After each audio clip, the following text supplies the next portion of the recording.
Hello and welcome to Tech Town. Tech Town. This is Tech Town, your place for all your tech needs and wants. This is the Town Wizard. I'm Mr. Ellsberg. We're going to talk all things tech this week. We've got a few things on the grocery list. I want to say the laundry list. How about a few? About robot list? Robot list. Yeah. Okay. A couple of things on the robot list.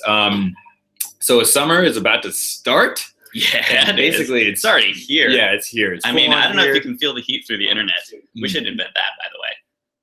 Heat through the internet. Heaternet. Yeah, so we're feeling the heat big time here in the Pacific Northwest, and which means that we will be here sporadically throughout the summer. Yeah, that's true. It's not quite summer break. No, it's more like summer. Every once in a while break. Every once in a while, let's still keep tech towning. Yeah, exactly. So we'll be here, and we want all of our tech townies to continue hitting us up and everything, and we'll keep on your tech needs, but not as reliable as we are in the winter. So let's get right into it. Today we are talking all things money. Everybody wants some. Gotta get some. So yeah. So there's plenty to talk about money that's kind of lame. This is more about just kind of how to manage your money. If there are any websites that help you keep track of your money, keep track of saving stuff, being able to pay for stuff, receive payments for stuff. So there's a whole thing about like investing money. Let's talk about that another time. That's a different thing. Right. So this is more about just how do you kind of get money from one place to another and keep track of it. Bream, Bitcoin rules everything around me. Bream, get the money. $1 bill, y'all. Wow. Yeah. Wow. Yeah. Now that is a hit song. That's like the current version of one of our Wu-Tang favorites. Yeah, that's Bream. Right. I knew Wu-Tang was into Bitcoin before anybody else. So let's get right to it. All right, so let's do it. So all right, so first with the internet money, what you want to do is you want to do your online banking. Okay. So a lot of people are, whether they're with Wells Fargo or Bank of America or any of these credit unions, pretty much all of them are online. And if they're not online, I would say get out of there. Right. What are they trying to do? It's the future. Right. So even like community credit unions, small community banking. I mean, exactly.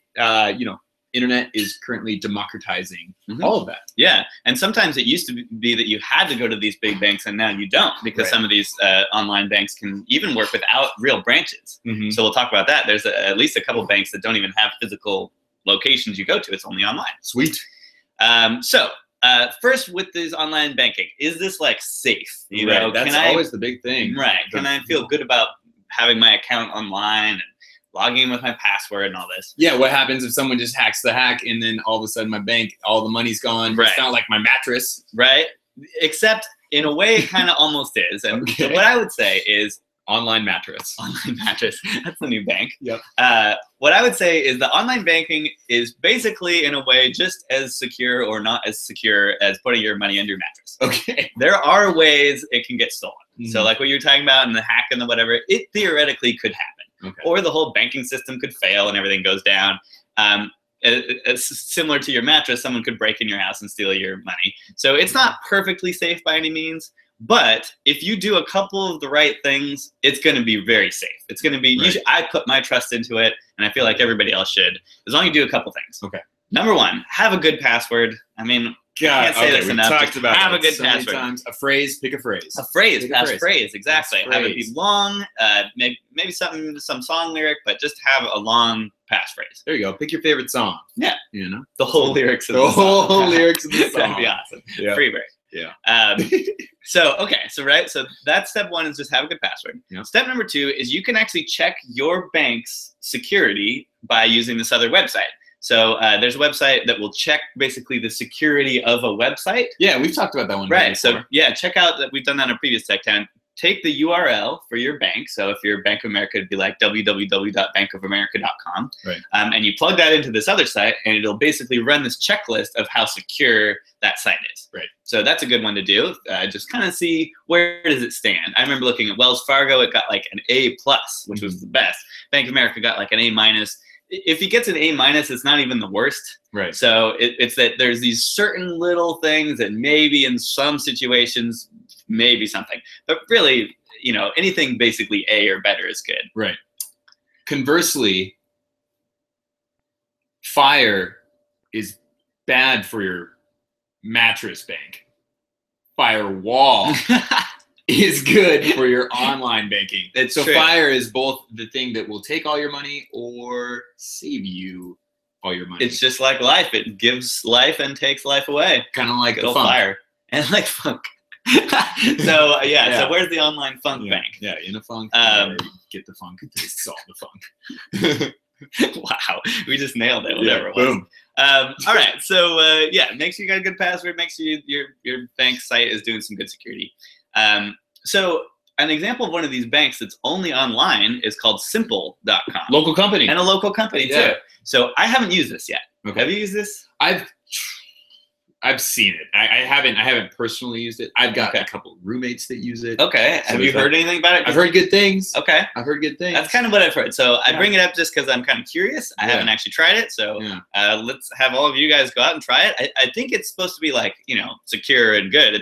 It's more about, does it have the features that we want, or is it one thing to think about? I think when you mentioned the credit unions, sometimes these giant banks aren't always really doing the best for the world, in my opinion. Mm-hmm. So there's a lot going on besides them just storing your money. Right. So they invest in a lot of very lucrative, quick money investments, which a lot of times, exploit the nature, exploit people. It's very international, so it may not just be exploiting all that right here. It just be, they could be doing whatever they want around the world, or investing your money in something you have no idea. Right. And so I still store some money in these banks. It's not like I don't, but I'm not happy about it. And if there are better ways, I'm looking for them. Yeah, and you can think of it kind of when you're investing as to what sports teams do you cheer for? Do you cheer for like the Blazers, your local team? Oh, yeah, exactly. Even though you may not agree with all the things that the Blazers do, you still cheer for them, and you support them, and you get to see them. And if something happens, you can maybe, throw a rock at them if you don't like them. So it's like the same thing with your local bank, right? If it's all right there, even though they might be doing some things that might be a little bit shisty or overpaying the CEO or whatever it might be, at least they're in the area. Yeah, in the area. It's true. So I'm kind of, I'm torn. Right now I've been going mostly with Wells Fargo, right?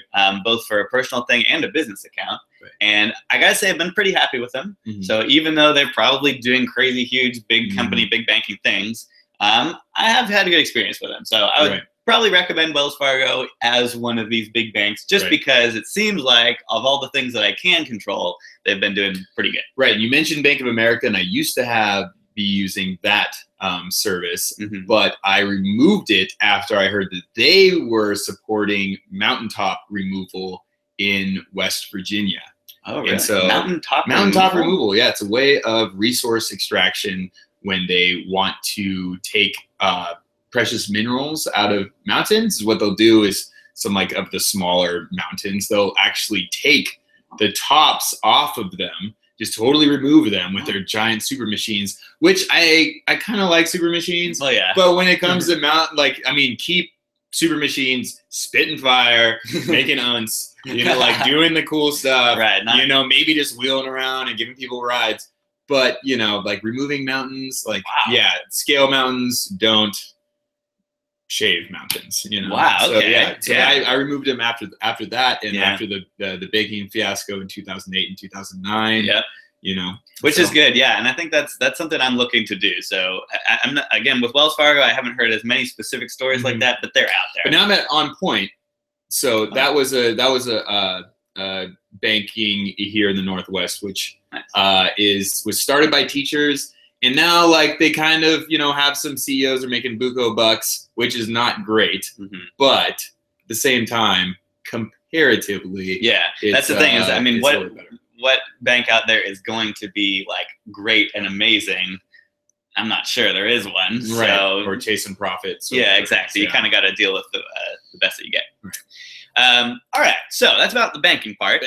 What about paying people? Right. This is one of the kind of, you think this is horrible, but This is kind of pretty cool. This is really cool. And the only reason I think it's horrible is because it could be so great. Oh, and this is the promise of the future. It could be. It's to be able to pay people electronically. Yeah. You know, you go out to dinner and it's like, let's split the bill, or I'll pay you back, or you go out for a weekend, I'll pay you back.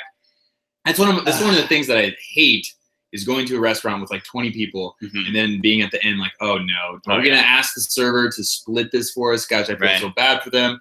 Can't we just figure out a way online just to sync our accounts and just figure this out? Yeah. So let me say, there are a lot of people that would quickly say, oh, well, here's this answer to that problem. It's not that there aren't a lot of answers to the problem. It's just none of them are really the right one, and it takes effort for other people to sign up for anything. Right.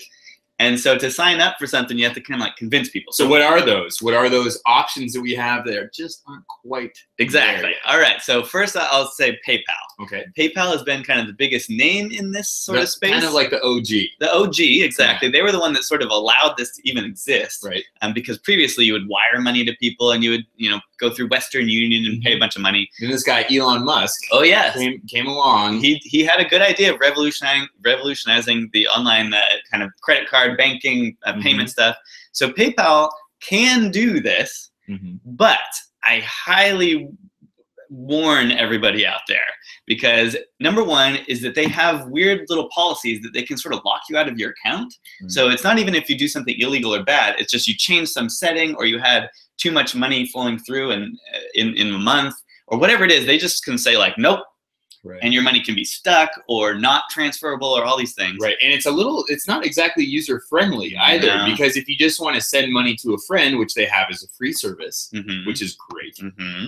If you want to send it to a friend, it's not easy to get via your phone. Like they've got different passcodes for your phone than they have for your online web page. And so it can be a little bit, difficult to get in there and do that. Maybe you accidentally say that you want to pay for a good or a service. Now that's and then you get charged. Yeah, that's what I want to warn about. So when you go to pay somebody, so let's say you're going to use PayPal and it's like, okay, I know how to not totally get screwed.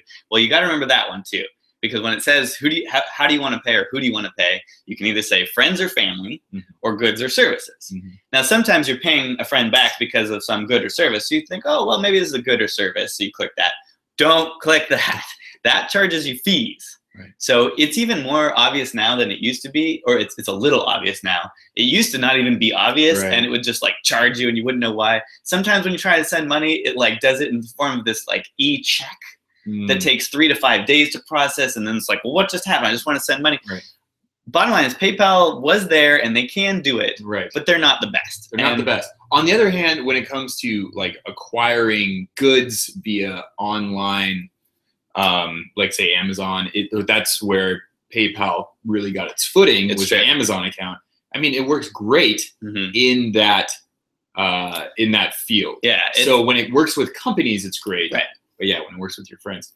So PayPal, it's got some issues. Yeah. Plus, actually, recently they changed some of their terms of service and policies that are just terrible. So actually, a lot of people have even just in the last like week or two closed their PayPal account and said, no way. So I recommend staying away from it. Now, there are some other ones that are good alternatives. So Venmo is a more simple. It's not this giant behemoth like PayPal. It's kind of just like you want to pay your friends. That's how you do it. The good side is that all you do is you enter your debit card number. With PayPal, you have to like wire it up to or hook it up to your bank and do all these things. The Venmo thing you just put in your debit card number and then you're set to go and you can pay your friends and pay back and forth. The weird thing about them is that they decided to be social about it. It's really strange. Yeah. So when you pay people, if you don't change the default, you're paying and receiving money is public to your Facebook friends. Right. So it says, oh, Steven paid Danny $5 for ice cream. Right. It's like, well, okay, maybe for ice cream that's cool, but I don't necessarily need all my payment to be public. No, exactly. So it's the kind of thing, same with Facebook, same with everything else. You can turn these things off. So if you're worried that, oh, I can't use Venmo because it's always public, that's not true. You can make it private. Right. So if you care to take that step, I would highly recommend Venmo. But there's also a zillion others. One of them I recently heard about was Square Cash. Right. I haven't used it, so I'm kind of curious. I've heard good things. Okay. As far as using Square Cash. Okay. So yeah, I would say like the the opportunity is there. It's there for the taking. I hope one of these companies kind of just does it right. It's just not easy. Right. And they also have to have a business model. You know, I want everything for free. So how is this company going to make money? Something to figure out. Yeah. Last mention is Wells Fargo's transfer. I think the other banks have this sort of thing too. If I'm a Wells Fargo customer and you're a Wells Fargo customer, both sides have to be. We just bump phones. You can basically just bump phones and send money. Yeah. So there are ways to send money for free between customers of the same bank. That's cool. So yeah, if you happen to be, that's nice. Right. All right. So with future money comes the conversation of Bitcoin. We'll leave most of that to another time, but Bitcoin actually is solving that problem we were just talking about, because inherent in Bitcoin is the ability to transfer money for free. Right. So Bitcoin says you have to be able to transfer money for free, and that's what Bitcoin's about. So when you pay money using Bitcoin, no charges. So that's the future. We'll get there. Yeah, Bitcoin. Bream, get the money. Yeah, Wu-Tang needs to make up some new songs about Bitcoin. All right, so another little quick random one is the credit cards are now being all redone in the United States to use the chip and pin, like in European Union so far. So in Europe, they've had this be a requirement so far to not only be able to slide your credit card when you pay for stuff, but that card also has a chip in it that has like a password or a secret in it. So not only could, if someone tried to steal your credit card information, they would also actually have to have the card. Right now, a lot of how the credit card fraud happens is that you might know the number, or get that magnetic swipe part or whatever. That you don't actually physically need the card. In the future, you'll have to have the real card, which will prevent a lot of credit card fraud. So I've had my credit card compromised in that way. Oh, there you go. Yeah, things happen. So yeah, this hopefully will help with that. Yep.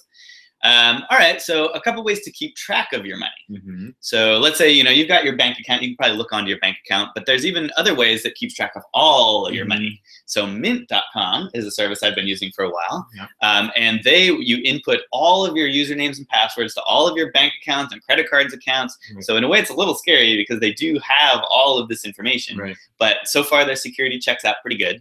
So what it does is it'll show you this overview of how much money you have in the bank or in all your bank accounts, how much debt you have, how much you're sort of spending towards different areas. A lot of these banks will have that on their own websites, but Mint is great if you have multiple of them, so you can kind of get the overall picture. Yeah, it's very cool. It's very cool to keep just an eye on what it is that you're spending, because then you can start being more deliberate. Yeah, and they have little alerts you can set up. If I spend too much in this category, or I'm going out to eat too much, or if I want to be on a savings sort of a plan, they can help you with that. There's a little bit of advertising in there. They'll say, oh, you could save $1,000 if you did this. And it turns out that's an ad for a new bank account that you'd sign up for. Not malicious, not terrible, and it makes them free. So I'm okay with it. Just watch out. They do have a little bit of advertising in there. Okay, Credit Karma. It's not for a bank account, but this one I just want to mention because finding out your own credit score used to be a hassle. You could get like one per year where you could do it, and then you'd have to pay, and sometimes it takes a hit to your credit score if you actually ask about your credit score. So if any of you are actually caring about your credit, Credit Karma is a way to get your score for free, and you can kind of check up on it. They do also offer a lot of advertising and other things, but at least if you just kind of want for free to know where you stand with the credit score, Credit Karma is a good one. Nice. Also with your own credit card transaction history. So if you go into, let's say I have a Capital One credit card, they're getting better and better about showing you where each transaction was. Sometimes they'll even show you like the little logo now. So like if you spent it at Safeway, they'll show you the little Safeway logo. It's like you spent at Safeway instead of some weird cryptic characters that sometimes you don't know where you spent it. So it's nice to just know where you spent things. If you ever see something you don't remember, that's important to kind of be on top of. Yeah, and it's good just to be able to monitor, just be able to check in and see exactly what it is you're doing. Like the Mint kind of organizes all of that for you, but you don't need that, as long as it's something that you like to do on a normal basis. Yeah, exactly. And then last about keeping track of things, I got to recommend Google Spreadsheets, or any spreadsheet for that matter. There's things that these will keep track of, but there's always lists that you need to make, or if you need to pay like 10 different people back, or I'm like a landlord, so accepting rent from a tenant, that kind of thing you really want to keep track of. So just use spreadsheets. Just keep track of stuff. Keep some columns of have they paid yet, or what dates, and just keep track. Your database, you got to be on top of that stuff. All right, so one word about identity theft and identity theft protection. I'm not actually very sure about this protection business. I know identity theft is a problem, and that some of these things like the chip and pin credit card are going to help, and like using good passwords and not letting out information. What I'm curious about, though, is the companies that say we'll protect your identity. So I've started to hear about those, and they say in case anything goes wrong, we'll help you. Now I'm a little curious, so I want people to try it out. One of them is called Lifelock. I'm just curious. Do they actually do something? Right. You know, are there scenarios where your bank won't and your credit card won't take care of something and you'll get really screwed? Right. And these people will come in and do what they say, or is it kind of a scam, or it never really happens? I think your best bet is to make sure that your bank is a bank that will protect you. In those situations. So like on point, when I had an issue where someone took my credit card information and made a huge purchase at the local grocery store, they contacted me. They said, hey, this looks shysty, and they canceled it. And then they sent me a new card, and everything was fine. And they rebated me the money. So okay. So, and I think one thing I do know is that a credit card is a lot easier to do that with than a debit card. Right. So use your credit card to be able to then go through that process. If you use your debit card, I think it's either not possible or a lot harder. Right. So one benefit of a credit card. Lastly, it's just like, let's say you want to be selling things. So not just paying money to your friends, but let's say you want to start a business or you want to start a website. How can you accept money as a merchant, you'd call it? And that is a huge field too. And there's been a whole history of it. PayPal is kind of one of the original ones to be able to sell things online. And we talked about their process a little bit. Square was a cool one that has a little thing that plugs into the phone that you can swipe credit cards on. So you might have done that via iPad or iPhone or your phone, and the little white thing. The little white thing, Square. Which, by the way, is so cool because it plugs into the headphone slot.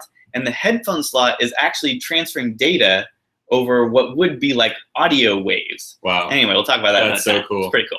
And then Stripe. Stripe is an online service that basically integrates with a lot of other websites to be able to sell things. So let's say you're making a website, you want to sell something, you can integrate Stripe, and that means that they'll take care of people entering the credit cards and whatever, and then they'll pay you. So a lot of services out there. I'm still trying to figure out the best one. I think Stripe is so far pretty much the most flexible and the most kind of user-friendly. Right. So I recommend that. But yeah, let me know if you want to sell some stuff, make some money. Very cool. All those things, money. Get some of that internet money. Yeah, that's right. We want to hear from you. How are you using money online? Yeah. So boom, which brings us to our music side of the week. Nice. So let's talk about Apple Music.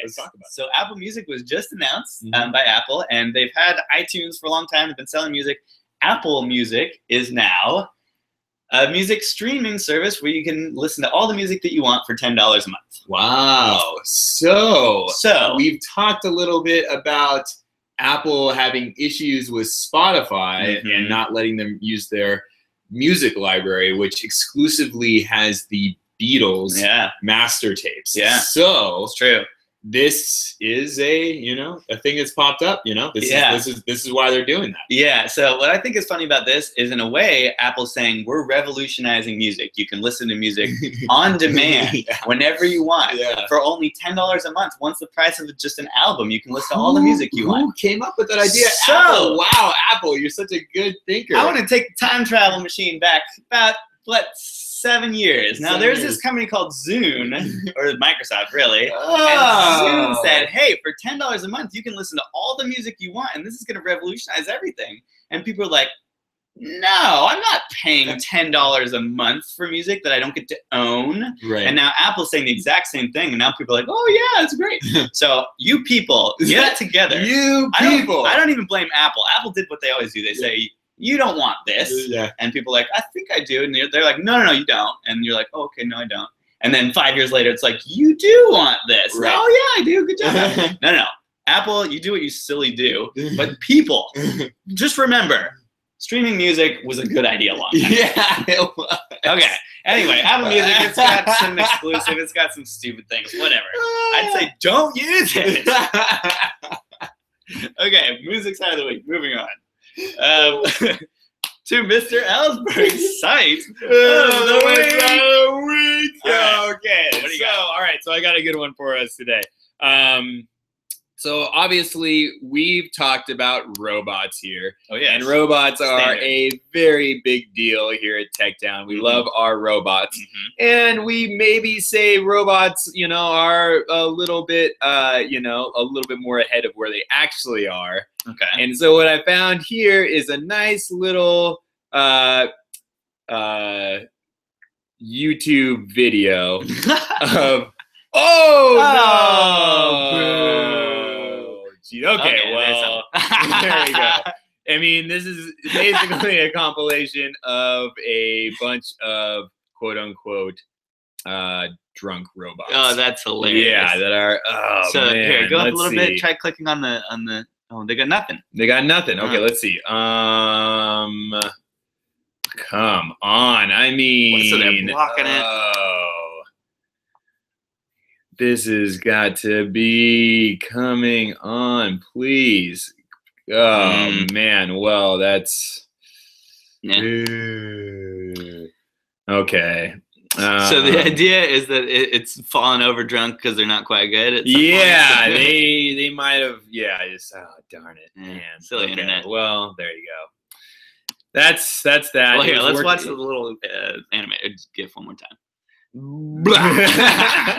Right. So I'm assuming they didn't feed the robot beer, more just they fed it buggy code. Right, exactly. Well, you know, it's like this is the process of learning. Okay, yeah. You know, it's like, and they say just like in a sport, if you're not falling, if you're not eating it, then you're not trying, right? Just like that's what they say with snowboarding. I mean, that's what I say because I fall all the time.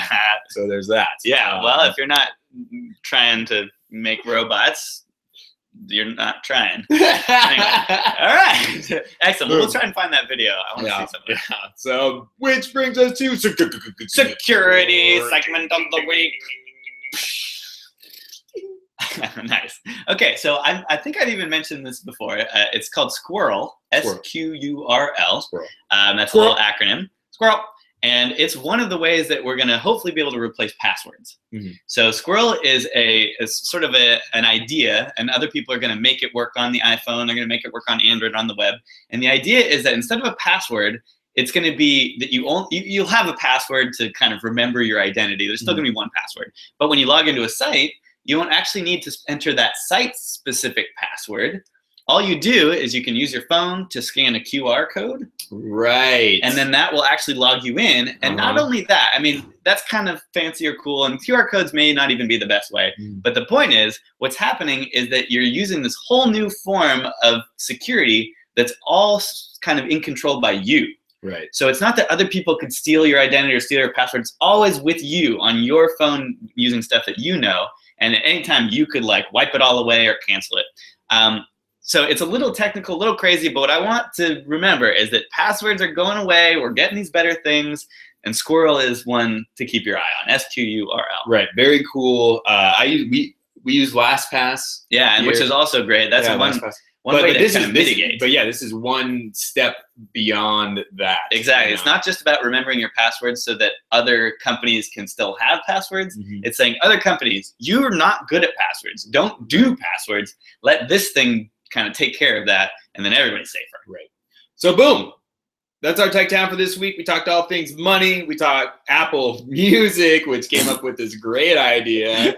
Oh, man. And, you know, we had some technical difficulties with Mr. Ellsberg's website of the week. The robots were being drunk, even looking them up. Yep. And then, yeah, Squirrel's the future of security, personal security. All right, guys, we'll see you again very soon. And, yep, we want to hear from you. So make sure to comment on the show notes. And, yeah. We'll see you later. Take care, guys. Peace. Bye-bye.